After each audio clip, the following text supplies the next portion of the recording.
Perkenalkan, nama saya Gladys Kristi Saluman dengan NIM 2014201131. Saya mahasiswi dari Universitas Pembangunan Indonesia Manado dari kelas A3 Keperawatan semester 3. Baiklah, di video kali ini saya akan membahas tentang teknik Leopold. Untuk itu, mari kita simak video berikut ini. Ketika ibu hamil memasuki trimester ketiga, berbagai pemeriksaan jelang persalinan akan dilakukan oleh dokter.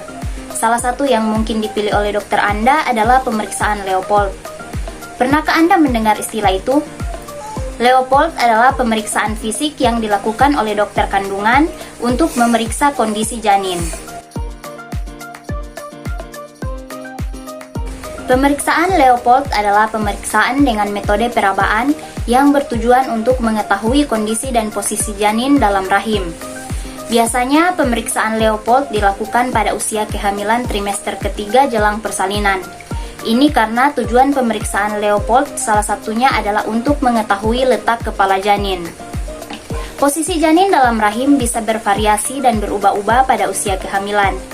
Bayi bisa berada dalam posisi kepala di bagian bawah rahim atau sungsang hingga melintang. Lewat pemeriksaan ini, dokter juga dapat mengetahui kondisi jalan lahir yang akan dilalui oleh bayi. Pada akhirnya, pemeriksaan ini dapat digunakan oleh dokter untuk menentukan proses persalinan yang tepat bagi Anda, baik secara normal melalui vagina atau operasi sesar. Nah, ada berapa pemeriksaan Leopold? Pemeriksaan ini memiliki 4 gerakan dengan fungsinya masing-masing. Berikut ini adalah cara pemeriksaan Leopold 1 sampai dengan 4.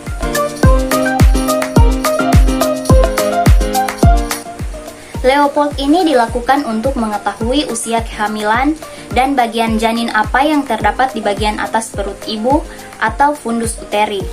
Caranya adalah dokter akan meletakkan kedua tangan di bagian atas perut ibu untuk memperkirakan bagian teratas tersebut. Jika teraba keras dan bulat, maka kemungkinannya adalah kepala janin. Namun jika terasa lembut dan lunak, maka bisa menandakan bokong. Idealnya di bagian ini teraba bokong janin. Gerakan Leopold 2 ini mengharuskan pemeriksa Anda melakukan palpasi atau perabaan di sisi perut ibu. Dokter kandungan atau bidan akan meletakkan kedua tangan pada area tersebut, lalu melakukan tekanan lembut tapi dalam. Tujuan Leopold yang kedua adalah menentukan posisi janin, apakah menghadap kanan atau kiri. Dokter akan merasakan bagian yang lebar dan keras dan menandakan itu adalah punggung janin. Misalnya, jika dokter meraba bagian keras dan lebar di kiri, lalu bagian kanan teraba lunak dan tak beraturan, maka dokter akan menginterpretasikan sebagai janin menghadap ke kiri. Seperti halnya manuver pertama, dokter akan memastikan presentasi janin dan memperkirakan posisinya. Leopold ketiga ini bertujuan untuk memastikan bagian tubuh janin di bawah rahim, apakah kepala, bokong atau tungkai. Normalnya bagian terbawah ini adalah kepala. Akan tetapi, bagian ini juga bisa berupa kaki, pundak, maupun bokong.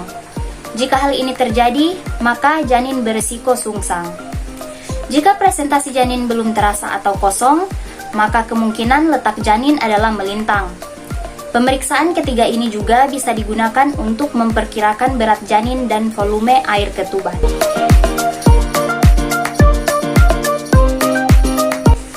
Pemeriksaan Leopold 4 ini dilakukan dengan meraba di bagian bawah perut.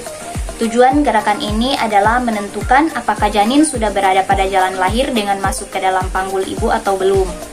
Apabila sudah masuk hingga rongga panggul, biasanya kepala janin akan sulit teraba. Anda pun harus bersiap untuk menjalani proses persalinan dalam waktu dekat. Hasil pemeriksaan Leopold tadi dapat dijadikan bahan pertimbangan dokter untuk menentukan proses persalinan yang aman bagi Anda.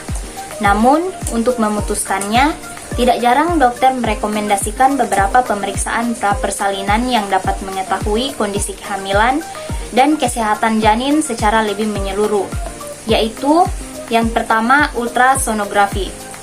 Pemeriksaan USG dapat mendeteksi kesiapan rahim dan janin sebelum proses persalinan.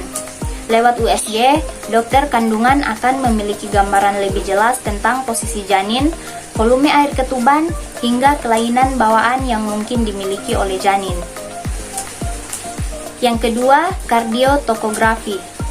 Nah, kardiotokografi adalah pemeriksaan penunjang untuk mengetahui kondisi bayi lewat detak jantungnya. Semakin aktif gerak bayi, maka detak jantungnya akan semakin cepat. Alat ini juga bisa digunakan untuk mengukur detak jantung bayi saat Anda sudah mengalami kontraksi. Leopold sangat berguna bagi dokter kandungan atau bidan yang praktek di fasilitas kesehatan tanpa alat ultrasonografi. Anda pun tidak perlu meragukan hasil pengukuran menggunakan metode manual ini karena sudah ada penelitian yang menyebut akurasi pemeriksaan ini tidak jauh berbeda dibanding alat USG dengan biaya lebih mahal. Hai semua, bagi teman-teman dan adik-adik yang pada saat ini ingin melanjutkan studi ke jenjang perguruan tinggi, ayo bergabung bersama kami di Universitas Pembangunan Indonesia Manado. Universitas Pembangunan Indonesia Manado adalah salah satu perguruan tinggi swasta di Manado yang berdiri pada tanggal 2 Oktober tahun 2000, yang saat ini sudah terakreditasi B.